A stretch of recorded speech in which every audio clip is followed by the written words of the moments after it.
완전히 잉글랜드 출신 파보다가 진행된 토트넘은 끝내 손흥민을 잃고 강등권으로 추락할 것이다. 최근 토트넘의 분위기가 심상치 않습니다.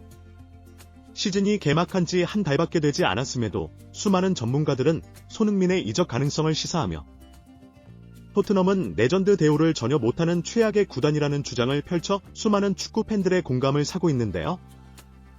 심지어 토트넘 내부 소식통에 의해 손흥민의 이적을 대비하는 여러 정황이 계속해서 제기되어 팬들을 충격에 빠지게 만들었습니다.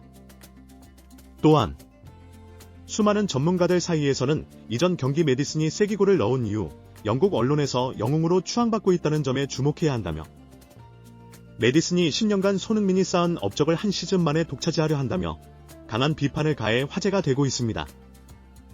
이러한 분위기 속에서 토트넘의 주장 손흥민을 향해 충격적인 발언을 한 인물이 나타나 현재 엄청난 주목을 받고 있는데요. 그는 다름 아닌 맨시티의 사령탑 펩 과르디올라였습니다. 그는 메디슨은 영국 언론이 만들어낸 거짓된 월드 클래스이며 손흥민이 없었다면 메디슨은 2부 리그 수준이나 다를 바 없다는 충격적인 발언으로 인터뷰장을 혼란에 빠뜨렸습니다. 도대체 왜 이러한 발언을 남긴 것인지 자세히 알아보기 위해선 우선 짚고 넘어가야 할 것이 있습니다. 현재 수많은 프리미어리그 전문가들은 손흥민의 역할에 대한 의견이 분분합니다. 손흥민은 브렌트포드와의 경기에서 무려 7개의 키패스를 기록하였고 2개의 도움을 추가하며 토트넘 통산 역대 도움 2위, 그리고 프리미어리그 역대 도움 순위 18위에 올라섰습니다. 이번 시즌 플레이메이커로 역할을 바꾼 손흥민은 특급 도우미의 면모를 보여주며 토트넘의 승리에 결정적인 역할을 해냈습니다. 축구 통계 매체 후스코어드닷컴에서는 손흥민은 올 시즌 프리미어리그 그 어떤 선수보다 오픈 플레이에서 기회를 가장 많이 만들었다며 케빈 데브라이너, 브루노 페르난데스, 마틴 웨데고르 등 프리미어리그를 대표하는 플레이메이커들보다도 손흥민이 우위에 있다며 찬사를 보냈습니다. 그러나 이를 접한 전문가들의 반응은 사뭇 달랐습니다. 몇몇 전문가들은 손흥민의 최대 강점은 타의 추종을 불허하는 결정력인데 이런 결정력을 포기하고 동료들을 살리기 위해 희생적인 플레이를 반복한 결과라며 단순히 역할의 문제가 아니라 이는 손흥민의 이적을 대비하려는 구단 내부의 강요에 의한 변화일 것이라는 충격적인 주장을 내놓았습니다. 일부 전문가들은 이러한 변화로 가장 큰 이득을 얻은 선수들이 대부분 잉글랜드 출신이라는 점에서 토트넘이 해리 케인을 뛰어넘는 차세대 잉글랜드 스타를 배출하기 위한 수작이라 말해 축구 팬들의 공감을 사기도 했습니다. 실제로 최근 스카이 스포츠와의 인터뷰에서 메디슨은 진행자에게 자신과 함께 뛴 동료 중 최고의 선수를 묻는 질문에 주저없이 해리 케인을 선택했고 여전히 케인을 그리워하고 있다는 점을 알 수 있었습니다.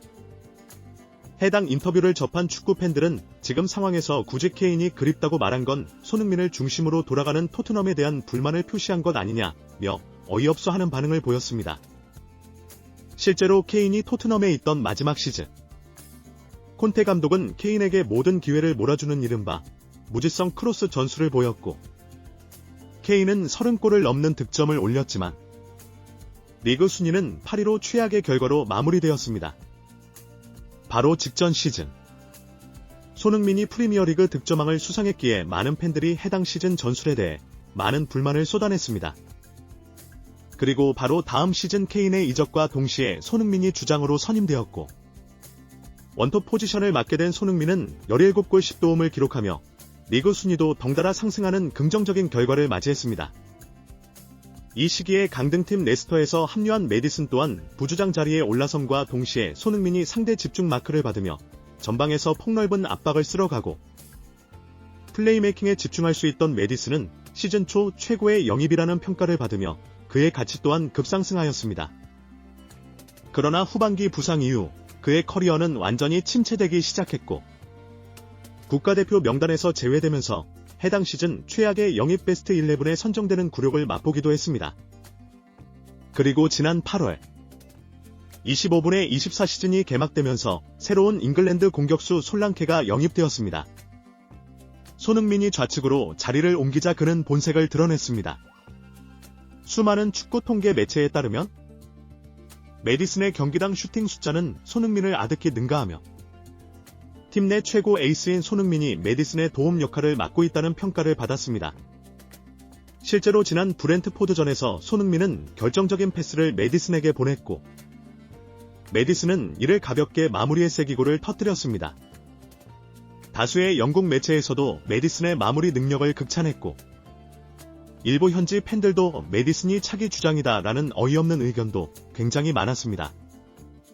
스카이 스포츠의 분석가로 활동 중인 로이 케인은 이러한 여론에 대해 정면으로 반박했는데요. 메디슨이 겨우 득점 하나 있다고 이 정도의 평가를 받는 게 의아하다. 그의 실력은 큰 변화가 없고 달라진 건 토트넘의 전술뿐이다. 손흥민이 뛰는 위치, 저조한 슈팅, 높은 기회 창출 기록 등 수많은 지표에서 손흥민이 도움 역할을 하고 있다는 게 드러났다고 말했습니다. 토트넘은 명백히 손흥민의 이적을 대비해 이러한 변화를 보였으며 메디슨은 이런 변화의 이득을 본 것뿐이다 라고 주장했습니다. 실제로 최근 내부 소식통에 따르면 토트넘은 손흥민이 아틀레티코 마드리드 등 수많은 빅클럽들과 이적설이 나자 불이 나게 재계약을 제안하였고 이를 손흥민 측에서 거절했다는 소식이 암암리에 퍼지기도 했습니다. 이러한 배경은 역시 우승 트로피입니다.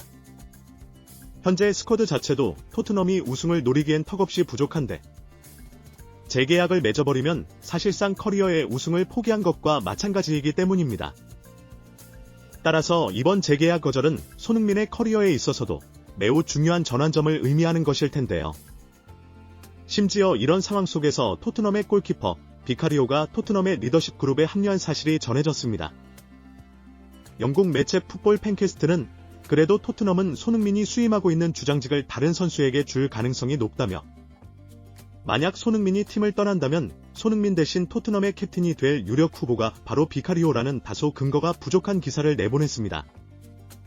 하지만 전문가들은 토트넘의 이전 주장이 골키퍼 요리스였다는 점에서 결코 허무맹랑한 주장은 아닐 것이다 라고 분석하고 있습니다. 이러한 분위기 속에서 맨시티의 사령탑 펩 과르디올라의 발언이 현재 엄청난 화제가 되고 있습니다. 최근 맨시티는 한 명의 퇴장당한 아스널을 상대로